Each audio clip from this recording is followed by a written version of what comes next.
Fit India campaign powered by Pep juice, यानी पेप juice ऐसा जो बढ़ाए हमारा स्टैमिना, करे हार्मोन्स को बैलेंस और दे इंस्टेंट एनर्जी। और ये आपको मिलेगा आपके अपने जिम में, या फिर कॉल करें 8010727232 पर। करो योग, रहो निरोग।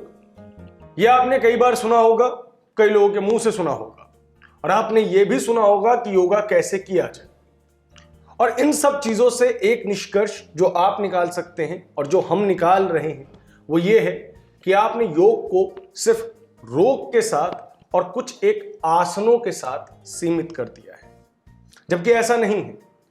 योग का ज्ञान एक भरा समंदर है जिसके अंदर उतरने की जरूरत है, और उस समंदर में उतर के उसका खारा पानी चखने वाले लोग ही योग को असली रूप में परिभाषित कर पाएंगे।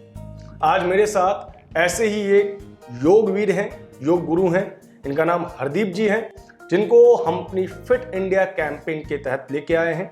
आप जानते हैं कि नेशन लाइव एक्सिको आयुर्वेदा के सहयोग से फिट इंडिया कैंपेन चला रहा है, जिसमें हम कई योग गुरुज को, कई फिटनेस ट्रेनर्स को, कई डॉक्टर्स को आपसे रूबरू करा चुके हैं।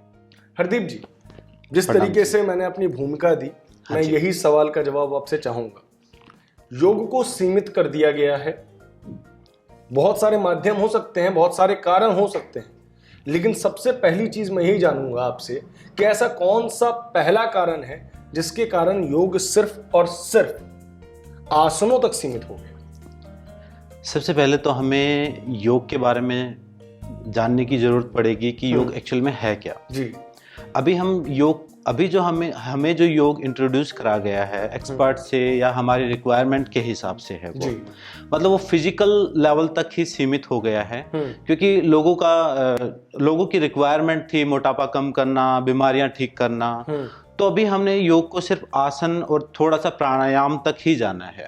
लेकिन योग जो एक्चुअल में जो साइंस है वो सेल्फ रियलाइजेशन की साइंस है, खुद को खुद से जोड़ने की साइंस है। योग का मतलब है जुड़ना। जब हम किसी भी चीज के साथ कनेक्ट करते हैं, अभी हम अपने काम के साथ कनेक्ट कर रहे हैं, अभी हम इस इंटरव्यू के साथ कनेक्ट कर रहे हैं खुद को, तो ये भी योग है जी। तो खुद को physically, mentally, emotionally, spiritual level पर किसी भी चीज से जोड़ना, वो एक्चुअल में योग है।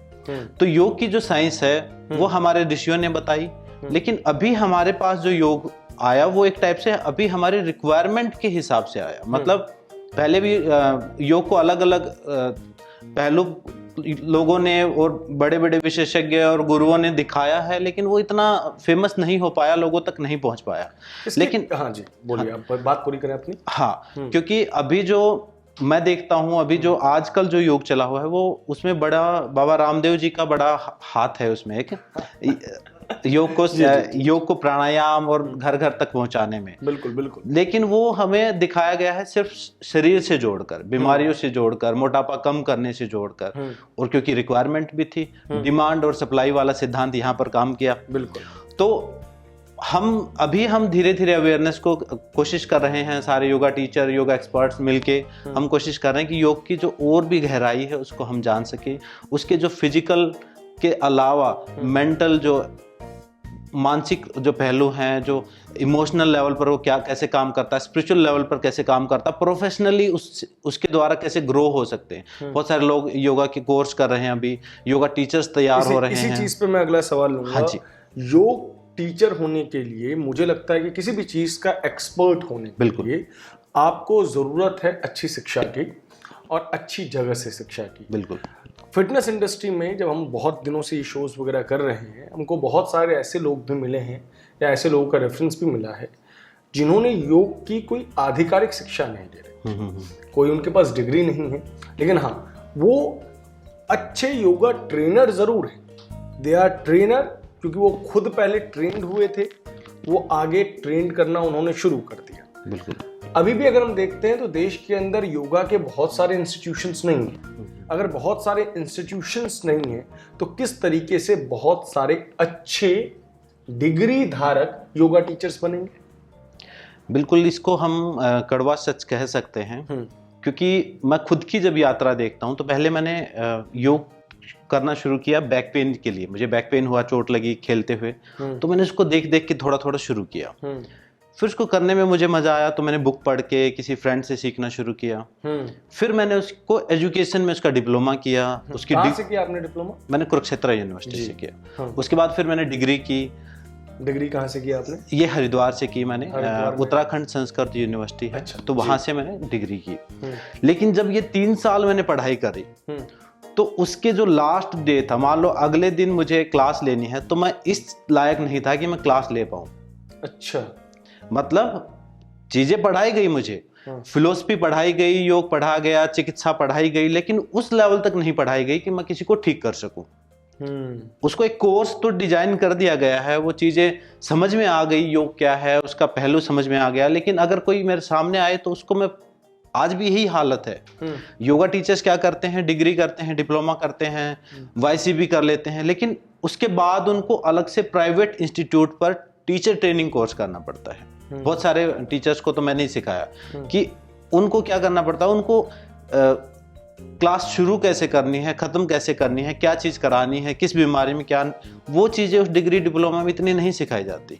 देखिए वहां पे एक सिलेबस है, वो कवर किया जाता है बस। डिग्री डिप्लोमा में पहले तो एक यहाँ से बहुत अच्छा निष्कर्ष निकला है, जिस चीज को हम लिखेंगे, ये जितने भी वीडियोस हम बना रहे हैं उससे जो भी निष्कर्ष निकलेंगे, उस निष्कर्ष को हमारी कोशिश ये रहेगी कि आयुष मंत्री के साथ, आयुष मंत्रालय के साथ शेयर किया जाए, क्योंकि इस चीज़ को मानने में हमें कोई दो राय नहीं है कि जब से 2014 के बाद नरेंद्र मोदी की सरकार आई है, योग को एक नया स्थान मिला है। प्रधानमंत्री ने अंतर्राष्ट्रीय योग दिवस मनाया और इसको प्रधानमंत्री के साथ साथ बहुत सारे देशों ने भी मनाया।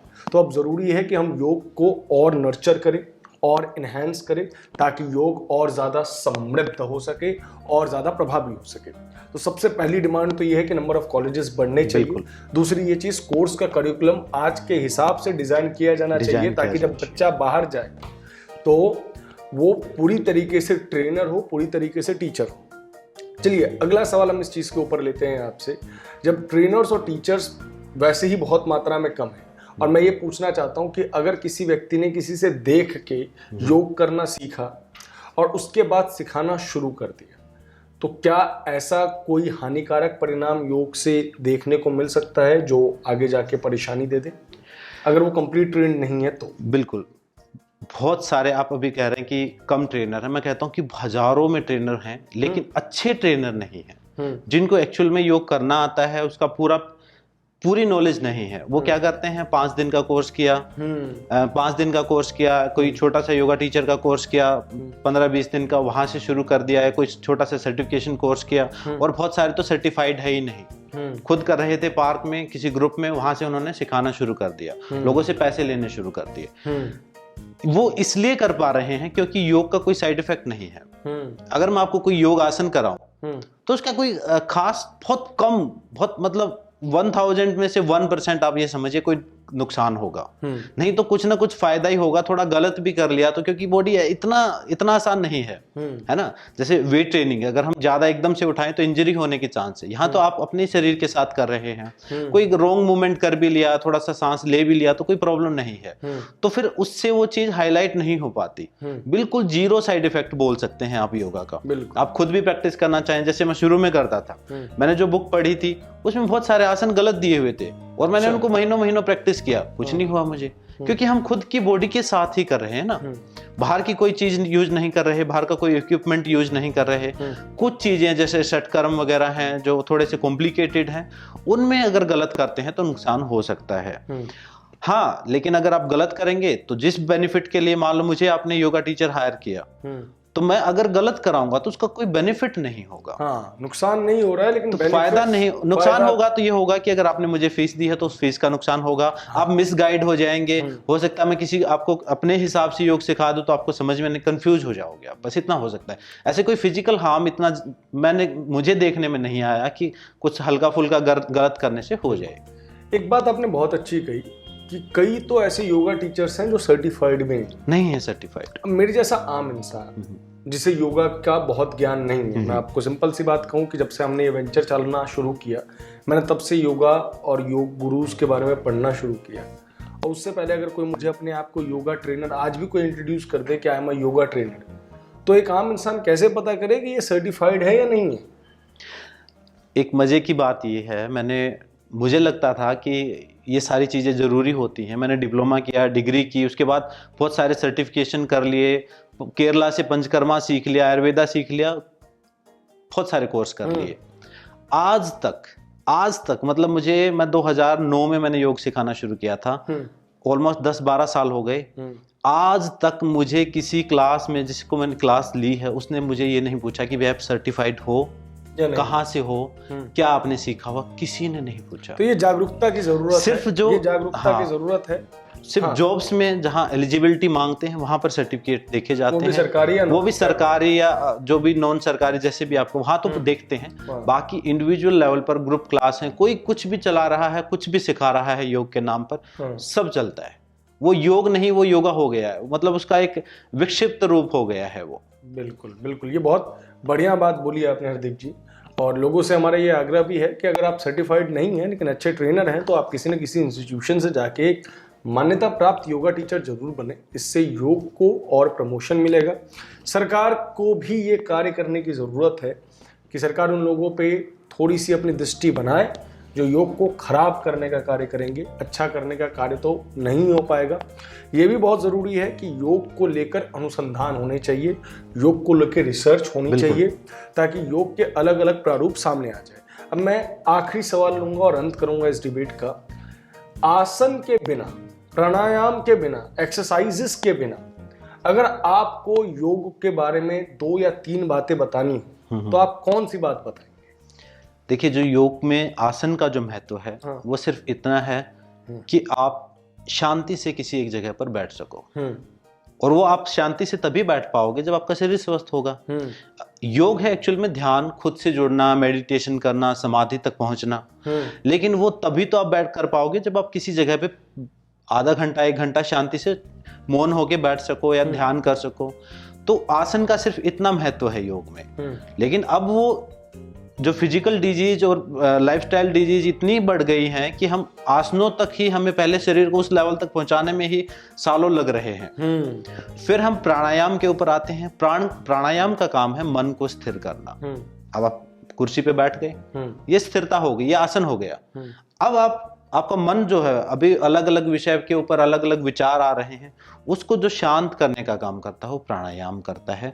अंदर की जो थोड़ी बहुत बीमारियां हैं, वात पित्त कफ को बैलेंस करने का जो काम करता है वो प्राणायाम करता है। उसके बाद आसन और प्राणायाम का काम खत्म हो गया।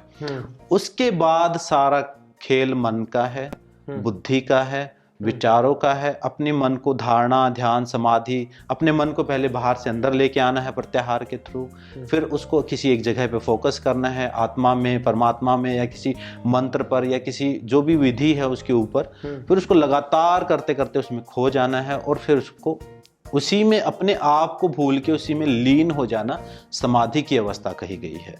अगर आपको मैं मॉडर्न हिसाब से अगर मैं इस चीज को बताने की कोशिश करूं तो फिजिकल फिटनेस है एक, जो कि आसनों से, षटकर्म से हम गेन करते हैं।